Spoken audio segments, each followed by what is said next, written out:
Você está no canal Eu Estudo a Lição com o pastor Samuel Camilo. Hoje é domingo, dia 10 de setembro de 2023.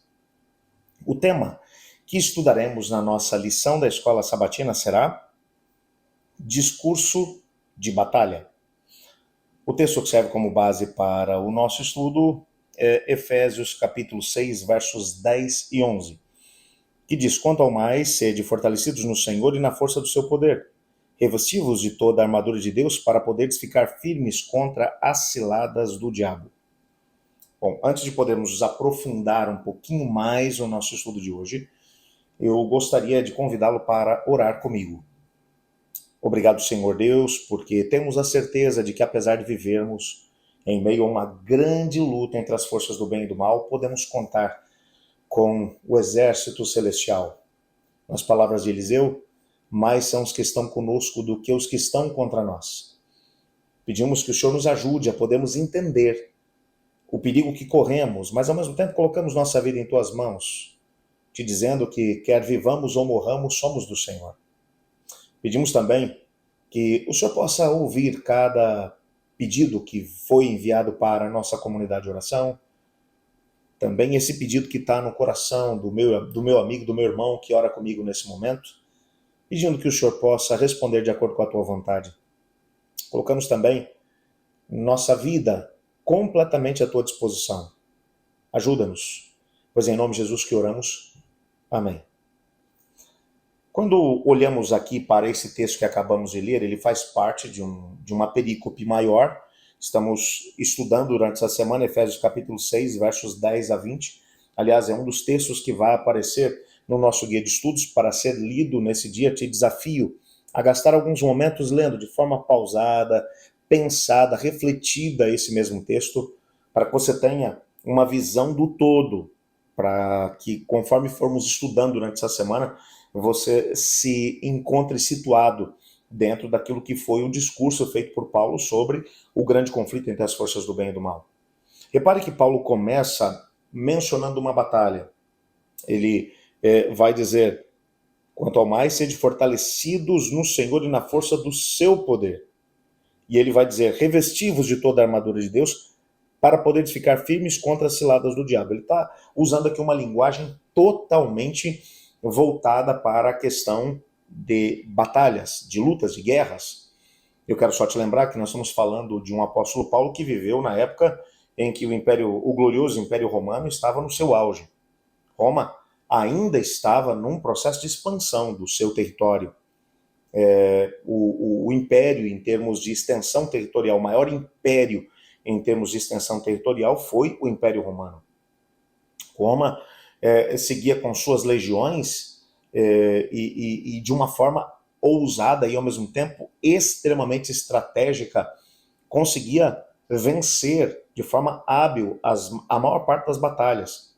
Haviam alguns segredos usados pelos romanos, haviam muitos armamentos que haviam sido desenvolvidos pela engenharia de guerra da época, mas um dos elementos que acabou favorecendo muito os romanos a vencer no contexto da batalha, e era uma batalha corpo a corpo. Quero só te lembrar que não eram batalhas que eram travadas à distância, eram batalhas corpo a corpo, homem a homem. Isso significava que o indivíduo, quando ia para a guerra, ele tinha que usar algum tipo de armadura que protegesse pelo menos as partes vitais do seu corpo. Roma conseguiu alcançar o poderio vencendo o grande império grego. Os gregos utilizavam armaduras feitas de bronze. Eram armaduras muito mais pesadas. Os romanos, eles fizeram uma coisa revolucionária. Eles removeram da armadura muito daquilo que era o metal, colocaram algumas partes feitas a partir de couro, e é claro que nas partes vitais eles mantiveram ainda muito daquilo que eram os metais que protegiam as partes vitais do corpo, como na região do peitoral, principalmente peitoral, o tronco, e ao mesmo tempo o capacete. O restante, o indivíduo tinha que realmente se cuidar. Não era uma armadura tão grande e tão pesada como a usada pelos gregos. Por isso, eles tiveram grande vantagem durante a guerra contra os gregos. Com uma armadura mais leve, o indivíduo tem mais agilidade para conseguir lutar contra o seu adversário.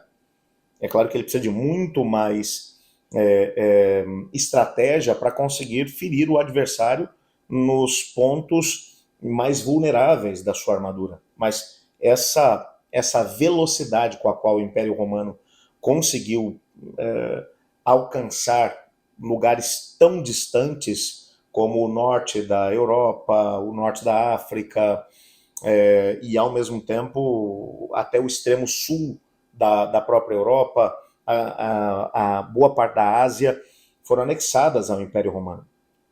E isso faz com que você se aperceba do poderio militar desse mesmo império. Paulo está usando aqui aquilo que era a principal arma do romano, que era a sua armadura. Ele vai dizer: vistam a armadura de Deus para que vocês estejam prontos para vencer as ciladas do diabo. Ele está mencionando aqui um contexto de batalha. A armadura você não usa para ir passear no shopping, a armadura você não utiliza para poder ir para a praia, a armadura você não usa para poder passear. A armadura, na perspectiva do Paulo, era o que você utilizava quando ia para uma guerra. Paulo está falando disso. Tem uma guerra acontecendo. Você tem que estar atento em relação ao que está acontecendo aqui à volta. Algumas pessoas têm a noção de que o grande conflito entre as forças do bem e do mal é o momento em que os anjos do inimigo estão de um lado, os anjos de Deus estão do outro, e Deus está ali, meio que no meio da situação, dizendo: pode começar o bate-boca. Não, é uma guerra de dimensões cósmicas. Ela não chega a mencionar que se os nossos olhos fossem abertos para vermos essa grande batalha acontecer, nós cairíamos ajoelhados e clamaríamos dia e noite por livramento. É uma guerra terrível, feroz, atroz. E nós somos o objeto dessa mesma guerra, ou seja, a guerra acontece por nossa causa. O campo dessa batalha é o nosso coração, a nossa mente. A grande questão é: estamos nós apercebidos disso? Talvez a primeira coisa que Paulo está tentando dizer aqui é: vistam a armadura de Deus. Vocês têm que entender que existem forças poderosas do mal. No versículo 12 ele vai mencionar isso. Veja a linguagem que ele usa. A nossa luta não é contra carne e sangue, sim contra principados e potestades, dominadores desse mundo de trevas, forças espirituais do mal nas regiões celestes. Ele está falando de forças terríveis, tremendas, contra as quais nós temos que entrar em luta nessas dimensões celestes. E por isso ele vai dizer que nós devemos usar toda a armadura de Deus. É claro que ele vai utilizar, a gente vai estudar sobre isso ainda mais adiante, mas ele vai usar toda a linguagem aqui no sentido de que a gente tem que usar a espada, o escudo, o capacete, os sapatos, a proteção para as pernas, enfim, você tem que utilizar a armadura, porque é uma luta que está diante de você. É claro que ele está usando aqui uma linguagem simbólica, mas a luta que ele está descrevendo é uma luta realmente de dimensões cósmicas. Ellen White, ela vai falar um pouco a respeito dessa mesma batalha, quando há um texto que vai aparecer aqui no Comentário Bíblico Adventista do Sétimo Dia, no volume 2, na página 1108, aonde ela diz o seguinte: isso aqui é uma coisa realmente tremenda. Ela vai dizer: todos os que quiserem ser soldados da cruz de Cristo precisam vestir a armadura e preparar-se para o conflito. Não devem ser intimidados por ameaças ou aterrorizados por perigos. Precisam ser cautelosos no perigo, mas firmes e corajosos ao enfrentar o inimigo ao batalhar por Deus. A consagração do seguidor de Cristo precisa ser completa. Pai, mãe, esposa, filhos, casas, terras, tudo deve ser colocado em segundo lugar, depois da obra da causa de Deus.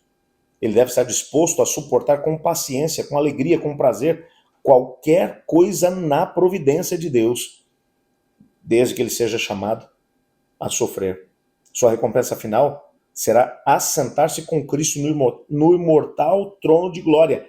E esse deve ser o seu olhar. Quando olhamos para isso, ela está dizendo: tem uma luta acontecendo. E veja o que ela vai ainda mencionar. O Senhor está disposto a fazer grandes coisas por nós. Não obteremos a vitória através de números, mas pela completa entrega da vida a Jesus. Temos de ir avante em sua força, confiando no poderoso Deus de Israel. Por isso, essa unidade com Cristo, essa união com Cristo tem que ser tão intensa. Nós, às vezes, oramos tão pouco e estudamos tão pouco a palavra de Deus porque não temos uma noção da dimensão dessa luta entre as forças do bem e do mal. É uma coisa grandiosa, amigos. E talvez nós estejamos vivendo como se estivéssemos em férias aqui nesse mundo, porque não temos a noção do que está realmente acontecendo. E ela diz, hoje o nosso Senhor está igualmente disposto a operar por meio dos esforços humanos e a realizar grandes coisas por meio de fracas instrumentalidades. É essencial ter inteligente conhecimento da verdade, pois como poderíamos de outro modo enfrentar os seus adversários? A Bíblia precisa ser estudada não somente pelas doutrinas que ela ensina, mas por suas lições práticas. Vocês nunca devem ser surpreendidos e nem achados sem uma armadura espiritual.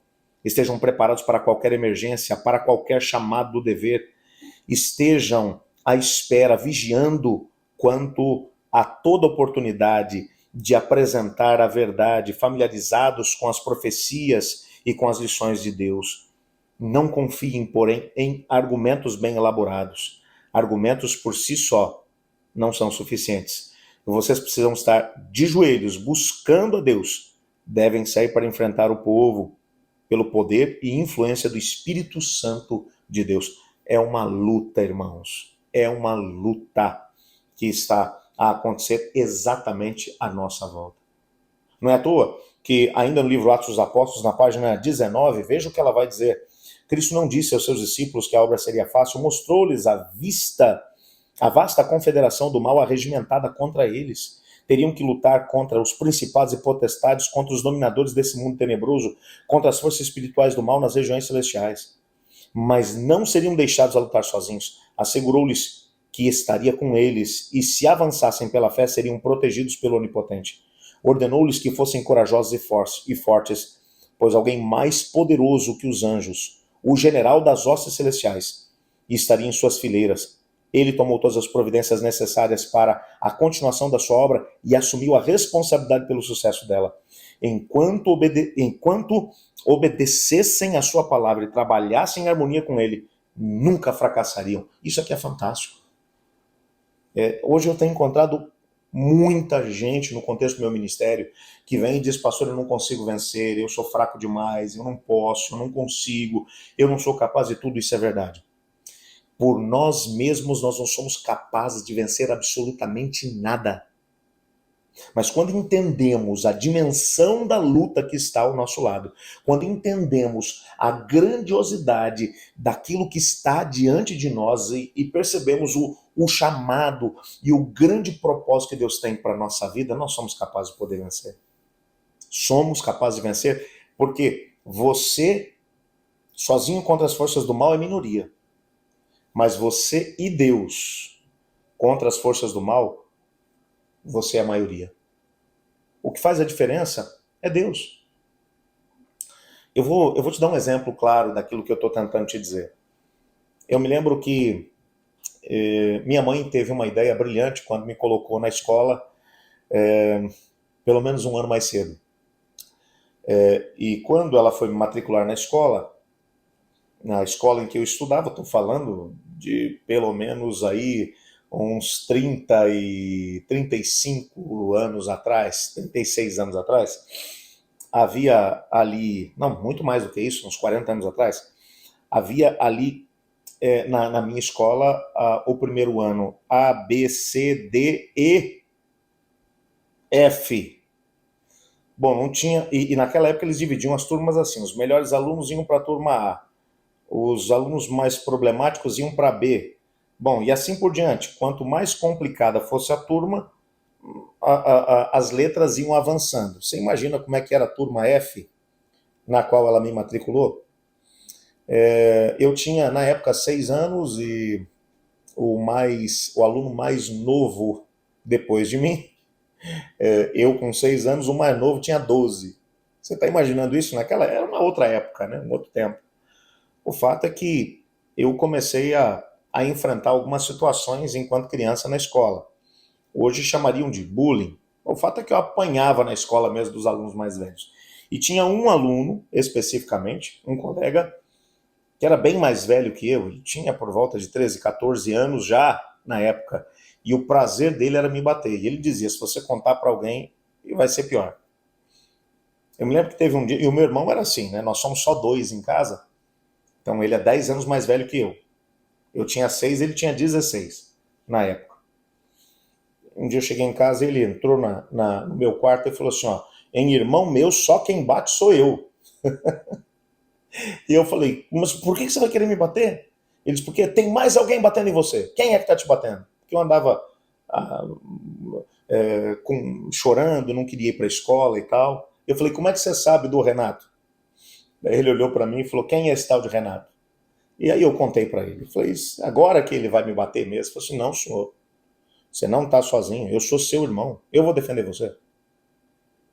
E amanhã você vai fazer o seguinte. Me deu algumas orientações. Eu fui para a escola com uma outra postura no dia seguinte.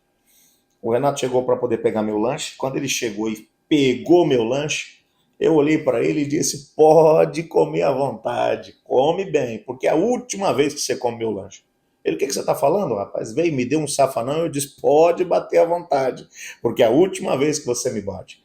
Bom, lá por volta da terceira ou quarta vez que ele foi fazer alguma coisa desagradável comigo, e eu dizia a mesma coisa, aproveita porque é a última vez. Ele começou a ficar meio desconfiado daquele negócio. Quando eu estou saindo da escola, ele veio, me deu um safanão e eu disse, pode bater, porque é a última vez que você vai fazer isso. E nisso eu dei um empurrão nele, saí correndo e ele veio correndo atrás de mim, como ele fazia, aliás, todos os dias.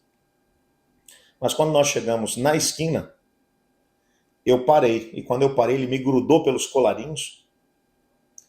E nisso, o meu irmão se colocou do meu lado e disse, esse é o Renato? E eu disse, é ele mesmo. Meu irmão olhou para ele e falou, você sabe quem sou eu? Eu sou o irmão dele. E é o seguinte, a partir de agora, se alguém encostar um dedo no meu irmão, quem vai sofrer é você. Bom, eu fui embora naquele dia e confesso que eu fiquei muito preocupado com o dia seguinte. Quando eu cheguei, o Renato já chegou e encostou do meu lado. Eu falei, pronto, agora eu morri. Eu falei, você não vai bater? Aí ele olhou e falou assim, você tá louco, bater em você? Eu vou ter que te proteger, porque se alguém bater em você, quem apanha sou eu.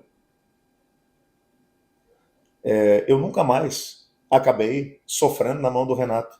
E você acha que ele parou de me bater porque ele tinha medo de mim? Ele era muito mais forte que eu.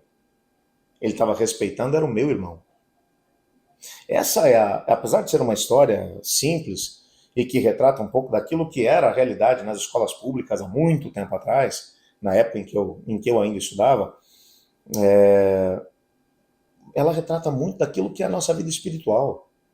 Tem muita gente que tem sofrido nas mãos do inimigo de Deus, que o inimigo tem feito dos seus terrorismos dentro da família, dentro do casamento, na vida financeira, na saúde, e gente que tem perdido a razão de poder viver porque tem sofrido nas mãos desse terrível inimigo.